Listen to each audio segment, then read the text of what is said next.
Hello Aquarius, this is Inspire 2016 with your weekly tarot reading for the week commencing the 17th of March until the 24th of March 2025. The first card for you is representing, how do you feel about yourself? Your card is the Seven of Cups. Although dreaming is beautiful and provides inspiration for action, you must at some point begin to build those castles in your real life. A choice must be made even though the apparent multiplicity of options seems to paralyze you with either fear or excessive anticipation. If you are unable to make a decision because of too many options, it is time to carefully evaluate the pros and cons of each option and make a thoughtful choice. You also need to be very clear about what it is you are working towards so that you can make the best choice. Make your decision with caution, as all is not what it seems to be. Great opportunities may turn out to be major problems later on, while less enticing options may turn out to be golden opportunities. With the Seven of Cups, there is a risk of illusion. You need to separate what is real from what is illusion. Protect yourself against unclear or wishful thinking and habitual daydreaming. Oftentimes, this card shows choices and plans that have little or no basis in reality. With so many choices presented to you, it is easy to be swayed to that cup containing the snake of jealousy and cunning. Since this card is from the suit of cups, the temptation is likely to be sexual or emotional in nature, the one-night stand, the extramarital affair, and all those other things that seem innocent and pleasurable at the time they are undertaken. But in the vast majority of cases, the pleasure gained temporarily is far outweighed by the consequences that last, in most cases, for an entire lifetime.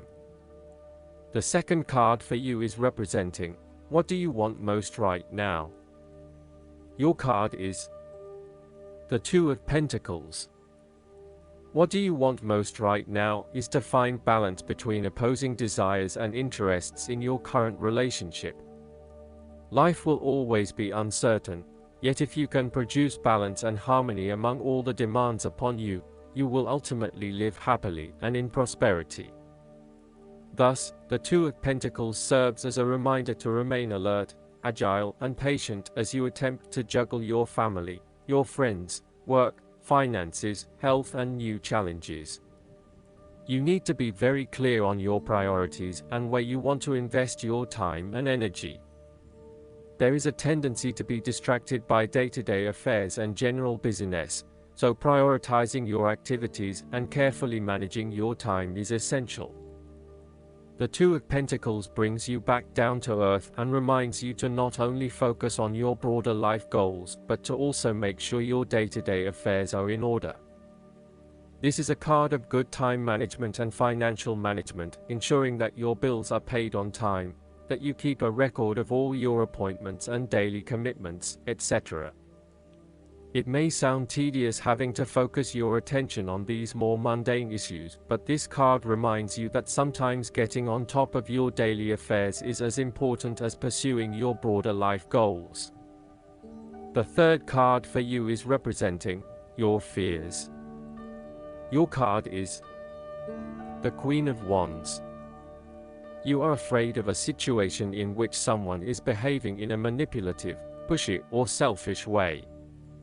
One of you seems to be in a chronically bad mood, and is angry, resentful, and jealous. You may find yourself being attacked or bullied, or behaving this way yourself. Perceptions are skewed and information is being twisted into lies. Someone is demanding, controlling, petty, and narrow-minded. The Queen of Wands can also indicate that you have recently lost your confidence in yourself and have become a shrinking violet. You shy away from being in the limelight as you worry that others may think you are not the real deal anymore. You may have even had a recent fall from grace and are now slightly embarrassed about your reputation. What you need to do is restore faith and belief in yourself. Draw from that positive energy that usually lies within and know that you can combat anything once you set your mind to it. The fourth card for you is representing what is going for you. Your card is the Ten of Swords.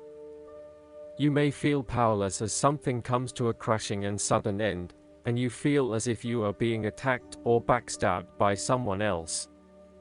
You may even use this challenging time to portray yourself as a martyr, to show that you have put your interests last but have suffered as a result. The Ten of Swords also indicates a difficult experience of endings, loss, pain, or release. However, the saving grace is that you have a new awareness and a positive sense of relief that the difficulty and pain will soon be over and will evolve into something new. As with all endings, there will be a new beginning, rebirth, and a rejuvenation of the spirit. So, while this card may seem negative at first glance, it is a card of hope and an indication that your troubles will not be permanent. Furthermore, this is the final moment, and no more pain will come to you from that source. It is darkest before the dawn, and as gloomy as it looks, the sun will rise again. It can only get better from here. The Ten of Swords is about letting go and accepting your current circumstances. You no longer resist change, but allow it to happen, even if it causes some initial pain and hurt to you. You accept that there must be change in order to facilitate renewal, and you allow it to occur rather than fighting it. After a painful situation, it is a signal to pick yourself up off the ground and to reflect upon what happened to you and why, and what you can learn from the experience. The Ten of Swords is a sign that the pain and hurt you have endured has not gone without purpose. The positive power within you can be used to learn from your pain and draw wisdom from defeat. The fifth card for you is representing what is going against you. Your card is the Eight of Pentacles. Your perfectionism has become a barrier to your success. You will have to let go of the smoothness and predictability of doing what you have mastered, and be willing to make a fool of yourself all over again. You are working very hard on something, but it is not leading to the desired outcome, leading to frustration and disappointment with the lack of success and progress. Sometimes, we can focus in on improving a part of ourselves or trying to fix something, only to find that all that effort is just going on the wrong things. You may be honing in on minute details that are not important to the overall workings of your life. Instead, you need to look at the bigger picture and ask yourself whether this is the right direction for you at this time. How can you bring your attention out of the detail and to the overall picture here? Are you working on the right things, or is there a major part that you are missing? Return to the energy of the Seven of Pentacles and reprioritize and invest in those activities that will lead to the greatest return. The last card for you is representing the likely outcome that you may have. Your card is the King of Swords. There would be a male significant figure in your life, most likely from air signs, who has the courage and intellect to accomplish all that he desires. You need to adopt a very stern but fair role. You have clarity of mind and can perceive the truth right now, so you must take the lead with providing an objective point of view. You are well positioned to judge your situation appropriately and identify the limiting behaviors that are getting the way. This is a time when you need to leave emotions out of it and remain as objective and rational as possible. You may need to reason with others and be quite direct about what you are observing. You may be concerned that you are not being particularly caring or sympathetic, but at this point in time, this detachment is what is needed most. Similarly, the King of Swords encourages you to use your logic and intellect to navigate your path ahead. You will need to get to the heart of the matter, make firm and well-researched decisions, and ensure that you are firm but fair in your dealings with others. You need to be able to take any situation, look at it with total impartiality, and then come to a decision that is both fair and insightful. Last but not least, the guidance card for you is the Romantic Feelings. Your feelings are real and worth exploring. The stirrings within your heart represent the song of romance calling to you. This card comes to you as guidance to follow the pathway of those feelings.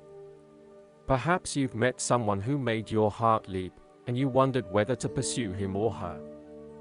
Well, this card says that the answer is yes. Take action by flirting, asking the person out on a date, or making your feelings known.